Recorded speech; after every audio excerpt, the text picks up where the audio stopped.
감사하며 예수님의 이름으로 기도했습니다. 아멘. 오늘 성령이 오시는 시리즈 두 번째를 보고 있습니다.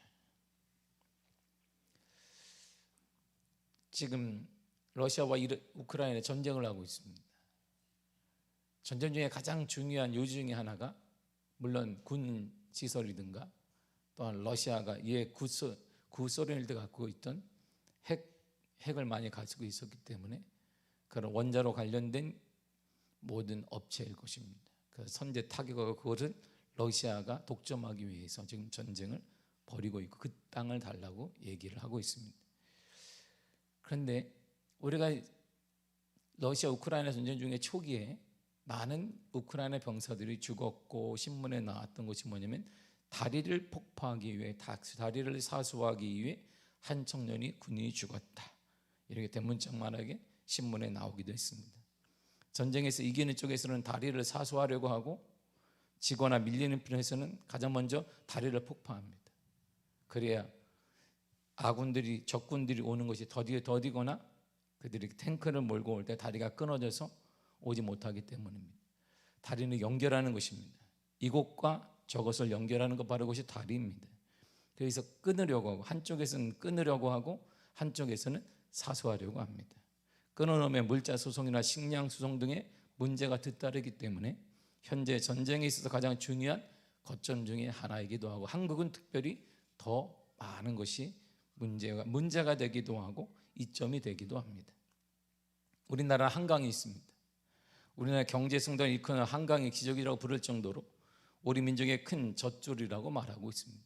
한강은 강남과 강북을 연결하기도 하고 강원도와 충북을 연결하기도 하며 경기와 서울에 걸쳐 쭉 흐르게 됩니다. 한강의 총 길이는 481.7km입니다. 부산 가까이 갑니다. 상류부는 남한강과 북한강 둘로 나누는데 남한강을 본류로 우리는 택하고 있습니다. 한강이라는 명칭 우리말로 큰 물줄기라는 의미의 한가람에서 나왔습니다. 큰 강이라는 뜻입니다. 삼국시대에는 대수라고 말했고 광개토 대왕비에는 아리수라고 나왔으며 백제에서는 육리하라고 부르고 있습니다. 지금의 한강이라는 명칭인 백제가 중국의 동진과 교류할 즈음부터 한수 또는 한강이라고 불렀다고 합니다. 그래서 지금도 우리도 한강이라고 부르고 있습니다. 현재 한강 다리수는 총 32개가 있습니다. 최초의 한강 다리는 한강철교로 1900년에 준공되었습니다. 한국전쟁 당시 일부 폭파됐다가 다시 재건했습니다. 인도교의 차량 교량인 제1한강교회는 한강대교가 한국에서는 최초인데 한국전쟁 당시에 교각 폭파로 인해 500에서 800명가량이 죽었습니다. 총탄 흔적도 지금도 320개의 흔적이 지금도 남아 있습니다. 서울에는 6.25 당시 한강 인도교와 강진교 두 개의 다리가 있었는데 지금은 24개가 서울 안에 포진하고 있습니다. 6.25를 경험할 때 가장 먼저 국군이 한 일은 한강을 폭파하는 것이었습니다.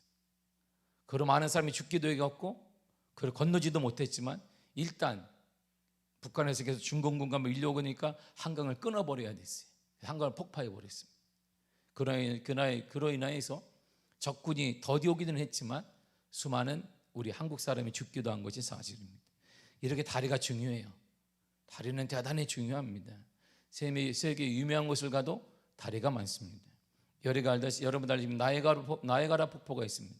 뉴욕에는 나이아가라 폭포가 있는데 저도 몇 번을 다녀왔습니다. 미국과 캐나다를 연결하는 다리가 하나 있는데 레인보우 브릿지라고 합니다. 왜냐하면 높지는 않은데 계속 폭포가 치니까 내려니까 해가 뜨면 이게 무지개가 싹 보여요. 그냥 보여 이렇게 날씨만 좋으면 그냥 무지개가 떠 있는 것처럼 보여요. 되게 멋있습니다.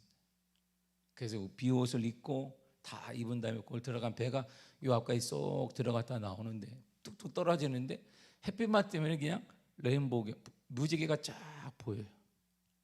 그래서 그 다리 이름이 레인보우 브릿지이고 미국에서 캐나다에서 미국으로 건널 수 있게 만들었습니다. 현재 기네스북에 등재된 세계에서 가장 긴 다리는 미국 뉴올리언스에 있는 폰차트레인 코스웨이 다리라고 합니다. 장작 38km예요. 이게 다리예요. 우리나라 한강대교부터 요거 뭐 이렇게 2kg인데 그 정도밖에 안 되는데 38kg가 다리입니다. 그 두 번째로 긴 다리가 중국 항주만에 있는 항주만 해양대교인데 36km입니다. 이 다리는 바다를 가로지르는 세계에서 가장 긴 다리인데 바다에 있어요. 그냥 다리가 36km가 바다 위에서 달리는 것입니다. 왜 이렇게 세상에 다리가 많을까요? 다리가 없으면 건너갈 수 없기 때문이요. 아주 단순합니다. 물론 배를 타고 건널 수도 있고 수영해서 건널 수도 있습니다. 그러나 다리가 없이는 어떤 방법으로도 건널 수 없는 깊은 계곡이 있기도 합니다. 시간이 더디기도 합니다. 이걸 물자를 수송할 수도 없습니다. 다리가 중요한 이유는 다리는 서로 다른 세계를 연결해 주기 때문입니다. 미국과 캐나다를 연결해 주고 강남과 강북을 연결해 주고 강원과 충북까지 연결해 주는 것, 바로 그것이 다리입니다. 미국에서는 주와 주를 연결해 줘요. 주 하나가 우리나라보다 큰데 그 한 주에서 다른 주를 연결하는 다리가 수많이 많습니다. 그래서 미국을 달려보면 이게 미국 사람들이 대단한 이유가 뭐냐면 서부 개척 시대에 가장 먼저 한 일은 뭐냐면 다리와 도로를 쫙쫙 낸 거예요. 동부에서 중부까지를 그냥 우리가 말하는 여러분 차에도 크루즈라는 기능이 있어요. 크루즈를 딱 누르고 가만히 가면 계속 갑니다. 이게 직진으로 이게 뚫려 있어요. 몇백 킬로, 몇천 킬로가 직진으로 쭉 뚫려요. 그래서 대부분이 죽어요. 너무나 단조로워요, 이 미국 길이. 우리나라처럼 뭐 반짝반짝하는 것도 없고요. 그냥 깜깜해요. 가로등도 없습니다. 거기에서 뭐 사슴도 나타나고 하니까 사람들이 이제 잠이 계속 오는 거예요.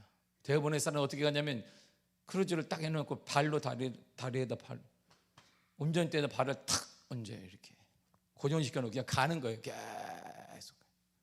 떨어져도 안 죽어요. 잔디니까. 이게 왜 죽냐면 동물에 부딪혀서 이게 차가 뒤집히기 때문에 죽게 되는 것입니다. 아주 다리나 모든 것들을 잘랐어요. 길 도로를 그냥 쫙쫙 놨습니다. 그래서 그냥 동서로 남북으로 다 길이 나와 있어요. 길 찾기가 대단히 있습니다. 그래서 가끔 제가 처음에 미국 가서 운전을 하다가 와, 어떻게 이런 길을 다니냐.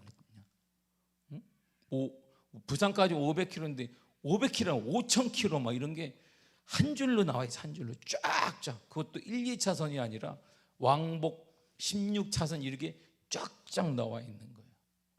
누가 이렇게 만들어 놨나? 와, 서부개척 시대에 만들어 놓은 거예요. 이 나라를 위해서, 이 나라의 물류를 다 동서남북으로 하기 위해서 다 만들어 놓았습니다. 중간중간마다 강이 있는데 우리나라 바다만한 강이 있는데 그 사이에는 다리가 계속 나 있습니다. 이것이 바로 문명을 앞서가고 문화를 앞서가는 나라가 먼저 한 일이에요. 다리 말이야, 다리. 다리는 그래서 중요합니다. 서로 건널 수 없는 두 세계를 연결하는 바로 그 다리예요. 그런 면에서 보면 예수님이 다리예요, 다리. 그분이 영원한 하나님의 세계와 유한한 인간의 세계를 연결하기 위해 다리 역할을 하신 분이십니다. 그분 때문에 우리가 그분을 밟고 가는 거예요.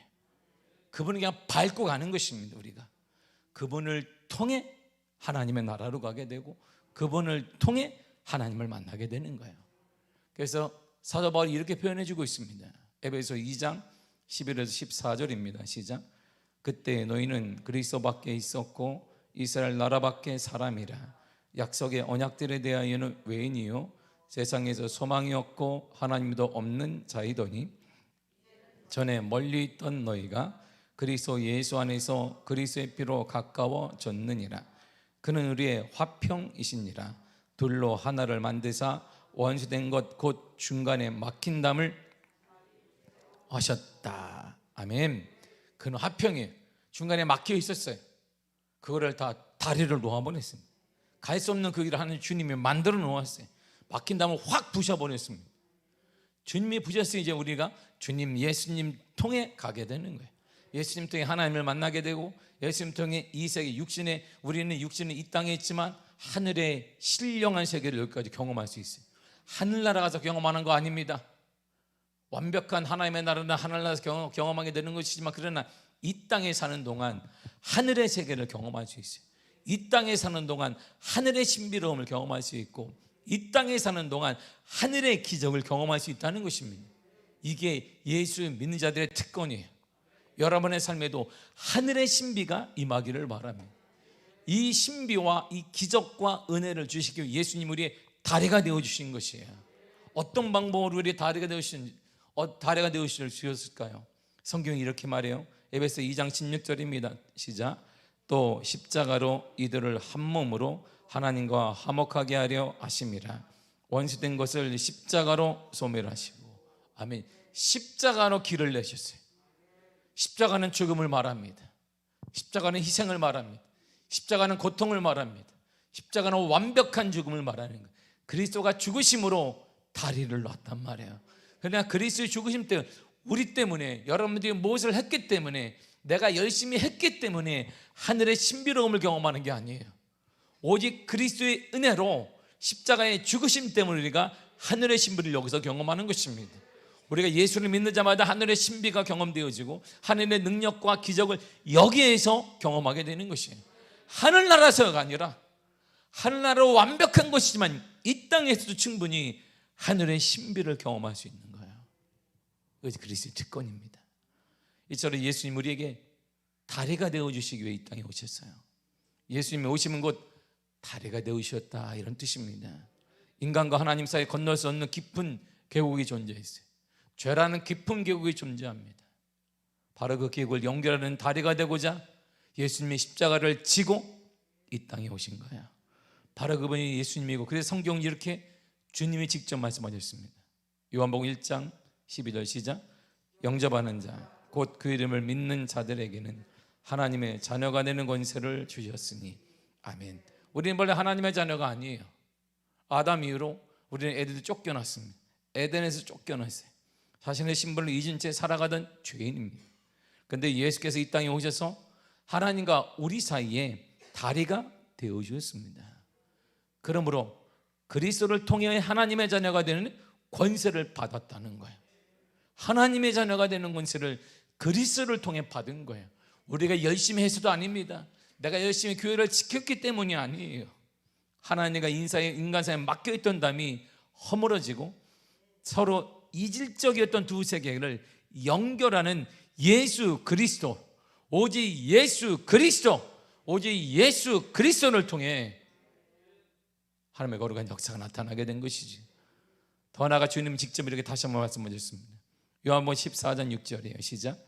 예수께서 이르시되 내가 곧 길이요 진리요 생명이니 나로 말미암지 않고는 아버지께로 올 자가 없느니라. 아멘. 보세요. 예수를 통해 어디로 가요? 하나님의 세계로 왔다 갔다 하는 거예요. 이게 신비로운 거거든요. 그래서 신앙생활은 이 땅에 사는데 하늘의 신비를 죽어서 가는 게 아니에요. 죽어서 아는 게 아니에요. 죽어서는 완벽하게 경험하는 것이지만, 그러나 경험할 수 있는 거예요. 하늘의 능력을 우리가 경험할 수 있어요. 나는 몸은 여기 있는데 하늘의 신비, 하늘의 능력, 하늘의 은혜를 여기에서 경험할 수가 있다는 것이에요. 이것이 그리스도인의 삶이에요. 다른 길이 없습니다. 돈으로도 못 가요. 아이들 자녀 돈으로도 못 가요. 힘으로도 못 가요. 하나님 나라, 세상의 권력과 명예로도 못 갑니다. 오직 믿음으로만 건널 수 있는 다리가 바로 예수 그리스도이십니다. 그 다리를 어떻게 건너는가 하면 예수님처럼 닮아가면 돼요. 예수님은 나를 본받는 자들이라고 주님이 제 아들에게 몇 번 말씀하셨습니다. 그럼 예수님을 본받는 삶이란 무엇일까요? 본문의 13절과 14절이 이렇게 말해요. 시작. 너희가 육신대로 살면 반드시 죽을 것이로되 영으로서 몸의 행실을 죽이면 살리니 무릇 하나님의 영으로 인도함을 받는 그들은 곧 하나님의 아들이라. 아멘. 뭘 받아라? 영으로 인도함 받는 거예요. 예수님도 영으로 인도함 받아, 우리도 영으로 인도함 받아라. 성령으로 인도함을 받아라, 이런 말입니다. 더 나아가서 두 번째는 고난을 받아야 돼요. 본문의 17절이 이렇게 말해요. 시작. 자녀이면 또한 상속자 곧 하나님의 상속자요 그리스도와 함께한 상속자니 우리가 그와 함께 영광을 받기 위하여 고난도 함께 받아야 할 것이니라. 아멘. 제가 이제 꿈꾸는 예배가 있어요. 늘상 우리 교회를 놓고 드리고 싶은 예배가 있어요. 드리고 싶은 찬양이 있어요. 막 이런 거 말고 막 이렇게 찬양할 때 모든 사람이 일어나가지고 막 손들고 찬양하고 막 이렇게 앞에 막 찬양단이 막 춤추이 찬양하고 막 이렇게 1시간 이상 찬양하고 다 이렇게 딱 말씀을 딱 전하고 그다음에 딱 기축도하고 끝내는 그런 예배. 야, 그런 예배를 꿈꿨어요. 그래서 우리 3시간 기도한 다음에 야, 이제 그런 예배가 될 것 같다 하고 이제 조금씩 바꾸려고 했는데 기도 좀 필요하지 않나 생각이 들어요. 응? 다시 말씀드리면 우리 교회는 아무 프로그램이 없어요. 참 신비롭죠? 할렐루야. 제 동기들 교회도 개척교회 지금 뭐 20년 넘었지만 다 제자훈련이 있습니다. 모든 프로그램이 많아요. 우리 교회 보면 깜짝 놀래. 아니 교회가 아무것도 없어. 이렇게 아무것도 없어. 우리 교회 바빠. 근데 바빠. 아무것도 없어. 너 왜 이렇게 바쁘냐? 바빠. 근데 아무것도 없어. 뭐 많아요? 예배만 드린다. 한 번의 예배에 모든 힘을 쏟아붓는다. 그냥 죽을 듯이 예배를 드린다. 하나님의 거룩한 임재를 경험하는 예배, 이것만 있으면 충분히 부흥된다. 이 시대에도 가능하다. 나머지는 다 부차적인 거예요. 이게 안 되는데 이거 해서 뭐 할 거야? 예배에 대한 감격과 이것이 없는데 뭐면 뭐 할 거야? 오늘날 제가 아는 분이 목사님 저기 제가 사랑에 얘기한 우리 안주 집사님이 아는 분이 이렇게 얘기합니다. 제자 훈련은 오늘 너무 좋았다는 거. 어디서 했어요? 그러니까 아침마다 우리 호텔에서 합니다. 좋겠다. 나 밥 먹을 때 좀 불러요. 자기는 호텔에서 다 조찬하면서 하는데 하나님의 말씀이 쏙쏙 들어가겠어요? 이야, 호텔 거기서 딱 밥맛 좋겠네요. 예, 너무나 즐겁습니다. 근데 호텔에서 먹을 돈으로 그런 거 하지 말고 주님이 호텔에서 먹었나? 제자는 꼭 거기서 해야 돼요? 그걸 하지 마.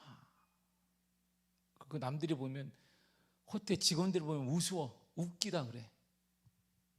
호텔 직원들이 보면 정말 가난하고 힘없고 고통당하는 한국 사람들 얼마나 많은데, 이재민들도 많고 많은데 거기서 딱 펴놓고 하지 마. 그런 거 하지 마. 자기들은 격이만 해서 괜찮다 그러네. 격이 뭔지 모르겠습니다. 아직까지 제게는 고난을 함께 받아야 되는데, 주님은 고난을 받았는데 우리는 그 고난을 길을 가고 배워야 될 우리는 참 편하게 신앙생활을 하죠. 그래서 기독교에 대한 호감도가 오늘 국민일보 보니까 23%예요. 천주교회 63%예요. 불교가 58%예요. 기독교가 23%예요. 왜 이럴까요? 마음이 아프잖아요. 우린 그 길을 가지 않아요. 주님은 본받지 않는단 말입니다. 주님은 얘기했어요. 성령으로 인도함을 받으라, 고난을 받으라 그랬습니다. 지금도 예루살렘 가면 예수님의 십자가 고난의 길이 남아 있습니다. 고난의 길이라는 뜻이 비아 돌로로사예요. 저도 그 길을 갔습니다. 예루살렘 입성하게 되면 14개 포인트가 있어요. 예수님이 간 거리를 하나하나 집어 설명을 해요. 14개 포인트를 가이드가 하나하나 설명을 합니다. 처음 재판을 받으셨던 빌라도 뜰, 마지막 십자가에 달리신 골고다까지 14번 주님이 쓰셨어요. 넘어지고 쓰시고 넘어지고. 성지순례 가면 그 길을 따라 그대로 걷습니다. 한 포인트 갈 때마다 설명을 그대로 해요. 성경은 이렇습니다. 이렇게 주님이 그곳에 있습니다. 한 지점 한 지점 지날 때마다 주님께서 고난 받으시며 걸으셨던 그 길을 묵상하며 눈물이 계속 나요. 이 길이었구나. 지금은 포장이라도 되어 있는데 이 길을 주님이 걸으셨구나. 이때 넘어지셨구나. 이때 침뱉음 받았구나. 이때 때렸구나. 그분에 대한 사랑, 희생, 전적인 사랑이 한 포인트 걸을 때마다 그 길을 2000년 후에 우리가 하나하나 걸을 때마다 이게 영상이 보여져요. 주님이 그러셨구나. 비아 돌로로사 14개의 처소를 살펴보면 있는데 한 가지 공통점이 있습니다. 어느 것도 예수님 스스로 하신 것이 하나도 없다는 거예요. 재판도 그분이 한 게 끌려와서 받았습니다. 마지막 14번째도 주님이 십자가를 스스로 진 게 아닙니다. 누군가 십자가 못을 받고 나무를 올렸어요. 누군가 창으로 찔렀습니다. 전부 피동사로 되어 있어요. 쉽게 말하면 스스로 지고 스스로 무엇을 하신 것이 아니라 누구에 의해 재판을 받고 누구에 의해 맞고 누구에 의해 침뱉음 당하고 누구의 십자가를 지고 누구에 의해서 십자가에 달리셨다, 이런 말이에요. 어떤 자가 와서 예수님께 못을 박았습니다. 그리고 어떤 자가 와서 예수님의 어깨에 창을 찔렀습니다. 이처럼 십자가의 길을 가는 동안 예수님이 하신 일이 아무것도 없어요. 이처럼 예수님께서는 아무것도 하신 것이 없습니다. 예수님은 아무것도 안 하셨어요. 예수님께서 아무것도 안 하는 것이 바로 십자가 길이에요. 십자가 길. 그런데 우리는 지금 계속해, 뭔가 살려고 해. 뭔가 내가 하려고 안 하지. 내 이름을 내고 내 자녀의 이름을 내고 내가 성공시키려고 하고 내가 모으고 끊임없이 우리는 내가 해, 내가. 그러면서 주님의 길을 간다라고 말하는 거예요. 내 성질대로 하고 나를 알아주지 않는다라고 말하고 그러면서 내가 십자가의 길을 갑니다. 그리고 찬양을 하고 뭘 하지? 헌금도 하지. 근데 주님은 아무것도 안 했어요. 십자가의 길, 고난의 길이 잘못됐단 말이에요. 우리야 고난 주고 나서 주님이 눈물을 흘리고 그게 아니란 말이에요. 여전히 우리는 내가 해요. 염려도 내가 하고 걱정도 내가 하고 계획도 내가 세우고 그것도 내가 하고 한탄도 내가 하고 주님은 아무것도 안 했어요. 고난의 길이 이거예요. 그래서 고난의 길 전에 영으로 인도함을 받아야 되냐면 그저 예수님은 하나님이 이끄시는 대로 끌려간 거예요. 성령님이 이끄시는 대로 그냥 가신 거예요. 그 길이 영광의 길이든 환영의 길이든 고난의 길이든 상관없는 거예요. 성령이 이끄시는 대로 그 길을 가는 거예요. 그런데 우리는 그래서 하나님의 영으로 인도함을 받아야 돼요. 하나님이 영이 하시는 대로 그저 모든 걸 다 내어 맡기고 하나님의 영에 사로잡히고 살아야 합니다. 그것이 주님을 닮는 것이에요. 그 길이 주님께서 걸어가신 길입니다. 성령의 인도함을 받으면 인생이 완전히 바뀝니다. 본문 14절 보세요. 시작. 무릇 하나님의 영으로 인도함을 받는 그들은 곧 하나님의 아들이라.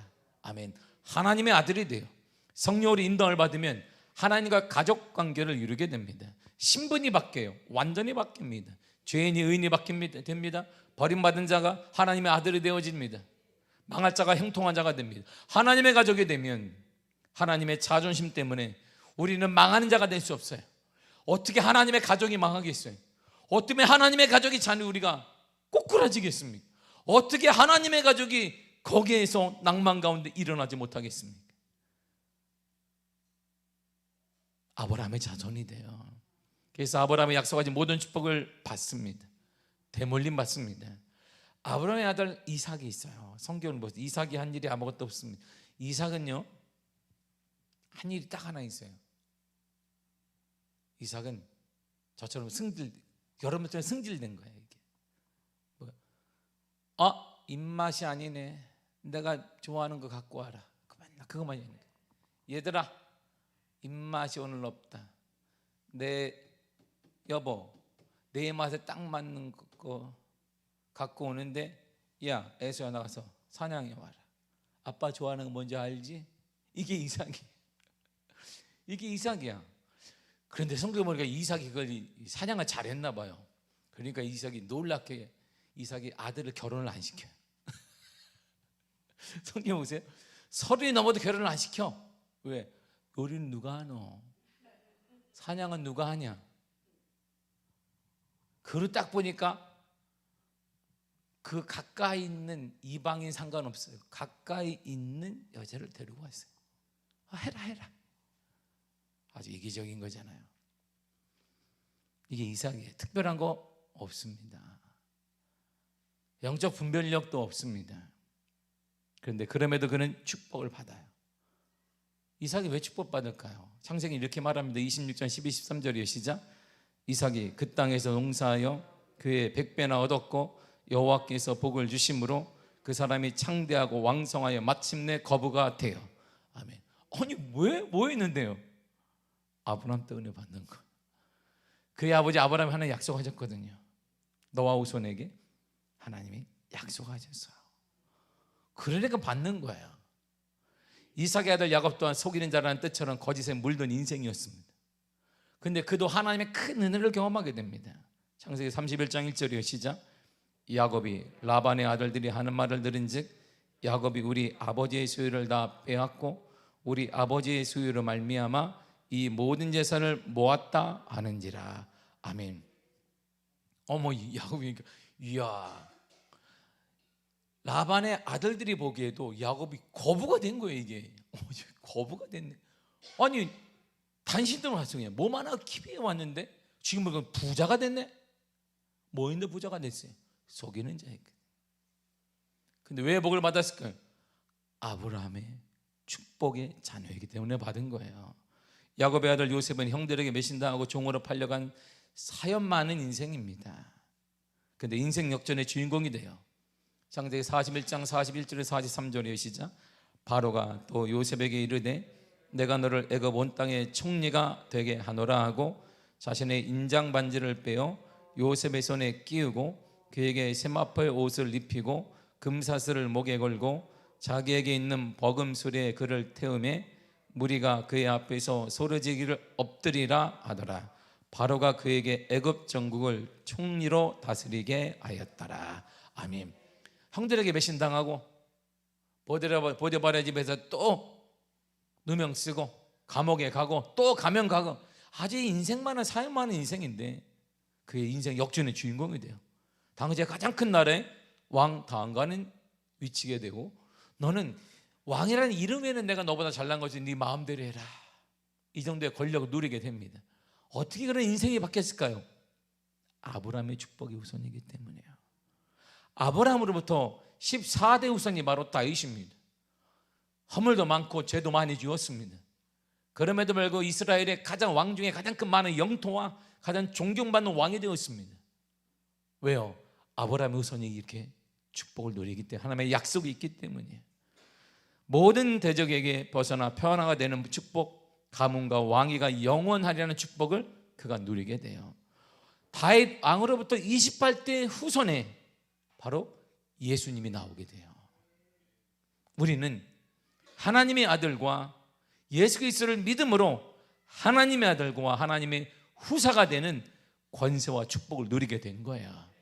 그러니까 우리가 예수를 믿는 순간 아브라함의 축복이 그대로 우리에게 임하게 되는 거예요. 그러니까 예수를 믿는 순간 하늘의 신비가 우리에게 임하게 된다 이런 말입니다. 갈라디아 3장 7절의 9절을 보세요. 시작. 그러므로 믿음으로 말미암은 자들은 아브라함의 자손인 줄 알지어다. 또 하나님이 이방을 믿음으로 말미암아 의로 정하실 것을 성경이 미리 알고 먼저 아브라함의 복음을 전하되 모든 이방인이 너로 말미암아 복을 받으리라 하였느니라. 그러므로 믿음으로 말미암은 자는 믿음이 있는 아브라함과 함께 복을 받느니라. 아멘. 믿음이 있는 자는 아브라함과 함께 복을 받느니라. 믿음이 있는 자는 아브라함과 함께 복을 받는다 그랬어요. 그리고 성령의 인도를 받으면 신비로운 체험을 하게 돼. 이게 오늘 얘기하는 신비로운 체험을 하게 됩니다. 신비로운. 고린도서 6장 17절을 자세히 읽으세요. 시작. 주와 합하는 자는 한 영이니라. 자, 주와 합할 수가 있어요. 성령에 의해서 합해지거든요. 주님과 하나가 돼요. 그런데 예수님이 뭐라고 했냐면 사람들에게 요한복음 10장 30절에 나와 아버지는 하나다 그랬어요. 근데 성령으로 우리는 예수님과 하나가 된 거예요. 그러므로 그렇다면 예수님이 하나님과 하나니까 나와 하나님은 하나가 된 거. 할렐루야. 다시 처음부터 다시 얘기되게 돼. 이해되시죠? 주와 합하면 하나가 돼요. 한 영은 하나가 돼요. 한 영이 된단 말이야, 주님과. 근데 예수님은 하나님과 하나예요. 나와 내가 주와 합하면 한 영이니까 결국 나는 하나님과 하나가 되는 거야. 그러므로 성령으로 우리는 예수님과 하나가 되었어요. 나와 하나님은 하나가 되었습니다. 그러므로 하나님이 무너지지 않는 한 나는 무너지지 않는 거예요. 하나님이 넘어지지 않는 한 우리는 넘어지지 않는 거예요. 하나님이 무너졌다, 하나님이 넘어졌다, 하나님이 패배했다 들어본 적이 없으니까 우리도 과정 중이니까 일어나게 될 거예요.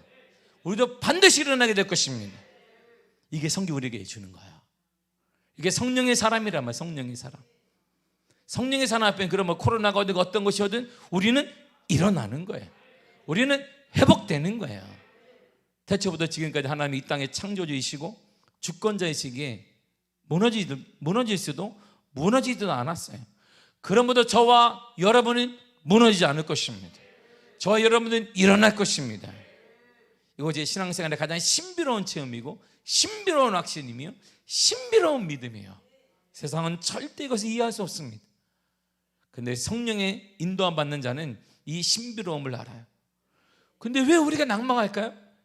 그러니까 우리가 성령의 인도함 받지 않고 있는 거예요. 우리가 지금 성령 인도함을, 성령 인도함 받는 이 신비로움을 알기 때문에 든든해요. 그럼 우리는 이길 수 있습니다. 다시 일어날 수 있습니다. 어떻게 성령 인도함 받을 수 있는데요? 가장 쉬운 게 말씀을 통해 받아요. 말씀을 통해. 우리가 말씀을 또 하나님 인도를 받으려고 할 때 자칫 잘못하면 시험에 빠지게 돼요.